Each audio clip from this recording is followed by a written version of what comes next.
Let me ask you something. How did a movie with Vikings, ancient monsters, and Antonio Banderas end up becoming one of the biggest box office disasters of the 90s, but also one of the most underrated action films ever made? Yeah, welcome to The 13th Warrior. This movie had everything to succeed.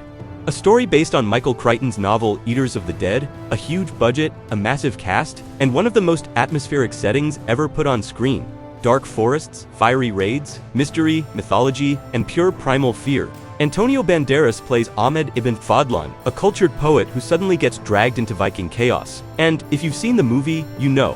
His character arc is actually amazing. A man who goes from an outsider to a warrior fighting side by side with men who barely speak his language. And yes, he learns their language in one of the coolest montage scenes ever. But here's where things get wild. This movie was so troubled behind the scenes that it basically had two directors. John McTiernan shot the original film, but the studio didn't like his version. So Crichton, the author, stepped in and reshot huge parts of the movie himself. New scenes, new villain designs, new music, even a new ending. Imagine writing a book, then directing the movie adaptation, because you didn't like the movie.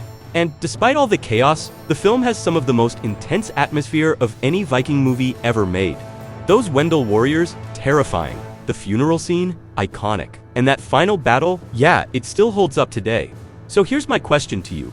Was The 13th Warrior a misunderstood gem? Or just an expensive Viking fever dream? Because after all these years, this thing still feels like a glitch in cinema, but an important one.